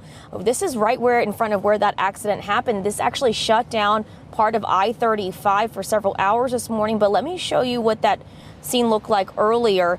So here's what we know. An SUV was traveling northbound on I-35 near North New Braunfels just after 1 this morning. The driver lost control and hit 4 construction trucks on I-35, then hit 3 construction workers who were working on the roads during that time. One of those construction trucks was carrying road barrels. The other was carrying road signs. 2 of the workers who were hit are men. They were taken to BAMC in critical condition with severe bodily injuries. The other worker hit a woman. She was taken to Baptist downtown. Now, she's actually in stable condition. She had minor injuries to her legs. Now, the driver, nowhere to be found. He got out of his SUV right after he hit those construction workers and vehicles and ran off after the crash. Police don't know if the driver was impaired or not, but do believe speed was a factor. Now, police did not give a description of the driver. They just said that it was a male that ran out of that SUV. They were able to look up where his vehicle is registered out of, and it is out of the Dallas area. Live near downtown, I'm Sarah Costa, KSAT 12 News. Max and Stephanie. Thank you, Sarah. Stay safe out there. New this morning, one man fighting for his life after a crash late last night on the city's south side. So take a look All this happened around 10:30 last night. That's near Southeast Military and Flores Street. That's where police tell us a man in his 30s walked onto the road. That's when he was hit by a pickup truck, taken to the hospital in critical condition. The driver did stop to help the man out, and as of right now, will not be facing any charges. And this morning, we are still waiting to learn the name of the man who was killed after being trapped at a fire at a restaurant. So this was the scene yesterday morning. This is the building, which used to be Sergio's Molina. That's a Mexican restaurant, 600 block of Ruiz Street. That's on the west side. Take a look at those flames. Firefighters say they tried to get into the building after they found out someone may have been inside. But they say those flames and the heat were too intense to make entry. Once the fire was out, firefighters say they found a 65-year-old man inside, unresponsive. That man carried out by fire crews, tried to save his life. They were unsuccessful. Investigators say they believe the man killed in the fire was the restaurant's owner. In your morning headlines, firefighters in Oregon are reporting good progress in the battle against the nation's largest wildfire. At last check, containment of the Bootleg fire in remote southern Oregon is up to 74%. The fire destroyed 646 square miles. California's Dixie Fire covered nearly 383 square miles in mountains where 42 homes and other buildings have been destroyed. And another wildfire officials are monitoring, this one in Hawaii. On Hawaii's Big Island, flames destroyed at least 2 homes and scorched more than 40,000 acres. And Tokyo reporting more than 2,100 new COVID cases. That's the highest number ever to be recorded on a Monday in Tokyo, according to the Japanese media. But a drop from the weekend when the city reported a record 4,000 new infections on Saturday. At least 281 infections were actually linked to the Olympic Games. Now, last week, Japan's prime minister announced the extension of the COVID-19 state of emergency in the country until at least the end of August. These new restrictions now cover 4 new areas, 3 of them actually surrounding Tokyo. And housing courts around the country are expected to be busy today after the federal eviction moratorium lifted over the weekend. Housing advocates fear the end of the CDC moratorium could result in millions of people being evicted in the coming weeks, but most expect an uptick in filings in the coming days rather than a wave of evictions. The Biden administration argued that its hands are tied after the Supreme Court signaled the moratorium would only be extended until the end of the month. COVID numbers look like they are getting worse across the country and across Bexar County. We are seeing questions over masks, disputes between local leaders and Governor Abbott, and our hospital rates rising again. That's right. That's why this weekend, a leading SA, Dr. Robert Leverance with UT Health San Antonio, he joined us live. We talked about a lot. We talked about so many topics revolving around COVID. Excuse me. Take a listen to part of our conversation. 97% of the patients in the hospital admitted for COVID are unvaccinated patients. You know, the staff, they're very committed, but you know, this is their 4th round with this surge. And so I'd have to say they're tired too, and a little bit concerned that if people come in either for COVID or for some other reason, they may not be able to get the care that they hope for just due to delays from the crowding that's in the hospital. You know, Dr. Leverance also talked about how the Delta variant is a game changer and our community actually needs to reach a higher percentage of vaccinations to finally feel safe from this virus. We also talked about the possibility of a booster shot and masks in schools. You can watch the entire interview right now. Just head to the Leading SA section of KSAT.com. And companies across the country offering higher pay to lure in new workers are facing a new problem, wage compression, when the pay for new hires approaches what longtime employees are already making. The Wall Street Journal says it's forcing some companies to offer retention bonuses to keep experienced workers. And Amazon, the retail giant, has a warehouse issue they're trying to deal with. Experts say the retailer actually running out of available warehouse space. The retail giant tells Reuters it already has plans to add over 500 facilities in the coming years. And before we head to break, news from our Mike Osterhage telling us that there is a new flash flood warning in the Canyon Lake area. We're going to check in with him in just a few moments. Time now. 640, 76 degrees out. And also coming up on GMSA, how you can save some money on back to school shopping. We're back after the break. Good morning, welcome back, and happy Monday with school right around the corner. School shopping, back to school shopping forecast hit a record high this year. That's right. Clothing or electronic sales are expected to top $37 billion. This morning we are talking about the projections and share some ways that you can save a little money. According to a projection from the National Retail Federation, families will spend an average of $849. That's up $60 from last year. Real Simple recently listed ways to save on costs as you get your students ready for the new school year. Before you hit the stores, check to see if there are any supplies you can reuse or recycle from last year, like gently used notebooks. And if it's time to invest in a new backpack, shop for one that's durable. Spending a little more now on a long-lasting model can actually save you the expense of having to replace a cheaper one next year. When shopping for clothes, use websites which offer cash back and a wide variety of stores. And if possible, put off those clothes purchases just a little longer. You'll have a better shot at getting a good deal when retailers look to clear out their back-to-school items. Finally, consider buying reusable lunch containers for sandwiches and snacks.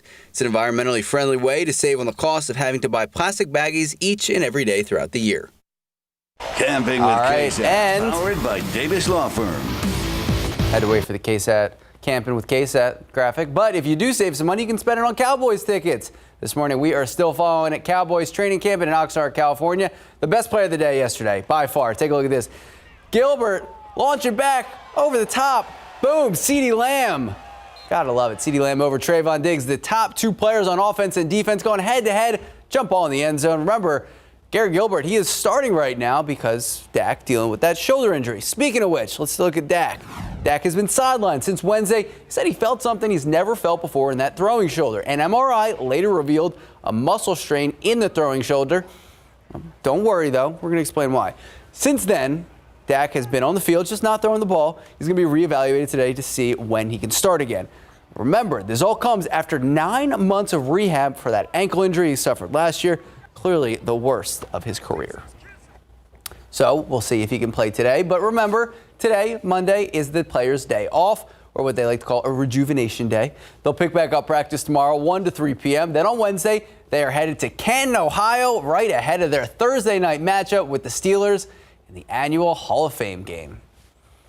All right, obviously very excited. Football is just around the corner, but we have Olympic basketball going on right now. And in America's final game in group play, Kevin Durant making big history, taking on the Czech Republic. Kevin Durant, now the United States all-time leading scorer in the Olympics. He passed Carmelo Anthony, Melo, for that honor. Currently now standing at 354 points. The U.S. is going to have to look at him to be a little more offensive as they start the knockout round of the Olympic basketball tournament. USA set to take on Spain in the quarterfinals. These teams have played each other in the past. They've actually played in each of the past 3 Olympics. Here's good news, though. U.S. holds a 16-2 all-time advantage, taking on Spain. All right, so instead of go Spurs go, go USA go. Still go Spurs go. We got Pop and Kelton Johnson out there. That's true. We'll take credit. Taking a look outside with TransGuide this morning. Yeah, be careful out there. A lot of wet roadways. There's a look at Loop 410 and Culebra Road, but things are moving there. And also I-10 at the Y. That's right. With the sun coming out, Mike, we're starting to see a little bit more of what those roads look like. Yeah, and it is definitely wet. You want to watch out for the runoff around the area and the flooding that is going on right now. And, of course, the big news is the fact that we do have a new flash flood warning in effect for a portion of Comal County, and it's up there right by Canyon Lake. There are some estimates about 3 to 5 inches of rain. Those storms just popped up. And, again, that's on top of, some of those showers and storms that we had around here yesterday. But, again, new flash flood warning through the rest of the morning to mid-morning up around Canyon Lake. Flash flood warning still in effect for New Braunfels and going into Guadalupe County, and then down around Seguin, also a flash flood warning through the rest of the morning. We also have new advisories posted. A good portion of Medina County under flood advisory right now. Almost all of Bandera County going up into Kerr County. Advisories through the rest of the morning. And then, of course, up there around Canyon Lake, Hayes County, New Braunfels, Seguin. Those are advisories on top of some of those flash flood warnings that are in effect. So a lot of folks, and I'm not going to go through all the expiration times just because there's so many different ones out there, but a lot of advisories are posted and warnings posted as of right now. This is what it looks like on radar. Again, a lot of this was not there about 2 o'clock in the morning, 3 o'clock in the morning when I came into work. And these storms have just been popping up and just dumping a whole bunch of rain. And as you can see, the big cell right there around San Marcos moving in toward Kyle Canyon Lake. That's the cell that has dumped 3 to 5 inches of rain. That's also moving in toward New Braunfels, where you are still under that flash flood warning and have had about 2 to 3 inches worth of rain there. And then that cell down around Seguin appears to be dying off, which is good news. Still some heavy downpours near Marion. And then also some of the rain in the northern half of San Antonio looks like it is starting to ease up ever so slightly. We still have a lot of heavy rain down around Mitchell Lake, Elmendorf, and Von Ormy, Lackland. Some lightning strikes out there as well. And then over toward Lavernia. This is the area that has the flood advisory in the south and eastern portion of Bexar County and San Antonio. And then out there 410 over by 90. Got a lot of heavy rain coming down. And then this cell, which that was covering most all of Uvalde County, still some rain out there, but this is now working its way into Medina County, and this will continue. It looks like it's going to be holding together, and even some of those cells are developing on the south side of it down around Pearsall, and you got to watch it. Hondo getting hit hard right now, and then if that does indeed hold together and work its way in towards San Antonio throughout the rest of the morning. Some of the rainfall estimates, again, Canyon Lake about anywhere, this is just this radar estimate of 4.3 inches, but again, 3-5 inches of rain up there where the warning area is right now, and a lot of that came very, very quickly, obviously, and about 4.5 inches estimated just right around Seguin. A lot of that in the recharge zone, which is good news. So here's the computer model. It has these heavy thunderstorm cells around this morning. We'll still have some around this afternoon, but it looks like it start to ease up somewhat. There is a front lying across the area, that very unusual August cool front, if you will, and that is going to be lying pretty much down to the south. That's where over the next couple of days the trend is going to be. The majority of the rain will be kind of leaning toward the southern portion of our viewing area. We'll still have some showers elsewhere, but again, that's where the majority will be over the next couple of days. 85 at noon. Still some of the showers and thunderstorms around here. They may begin to ease up a little bit, but I don't think we're completely done with it by this afternoon. Only 88 degrees, almost 10 degrees below the average, the normal high temperature, and that's going to be the trend throughout the rest of the week, with temperatures staying very, very low. Rain chances will continue to go down. Still some of those showers, and again, the trend will be in the southern portion of our area the next few days, and temperatures still upper 80s tomorrow, low 90s, back to summer by the weekend. Again, this morning, a lot of advisories, a lot of flash flood warnings. Be careful, extra careful out on the roads. Yeah, a lot to watch out for. Thank you, Mike, for the heads up. I know that you referenced the low water crossings earlier. KSAT just pushed out a list of closures already seeing in and around San Antonio. There you go, KSAT.com. 6:52, 76 degrees out. Warmer weather means higher energy bills tomorrow on GMSA. Some pro tips for keeping your home cool without breaking the bank. And before we head to break, one last live look out at the Alamo City. A busy, wet, and rainy start to your morning. We'll see you right after the break. Hey, we do have a new flash flood warning that was just issued for Hays County, and of course the flash flood warning right there just to the west of Canyon Lake in effect up until throughout the rest of the morning. About 4 or 5 inches of rain has fallen in those areas. Flash flood warning still around New Braunfels and Seguin, and the numerous advisories as well around the area. We still have a lot of very heavy downpours, and that will continue. Obviously, the ground is saturated. We've been seeing again 3-5 inches of rain in just a matter of maybe half hour, couple of hours around the area. Numerous road closures, and Max, you were saying go to our website and get a list of all of those. Watch it this morning. Thanks, Mike. Be careful out there. We'll see you back at 9.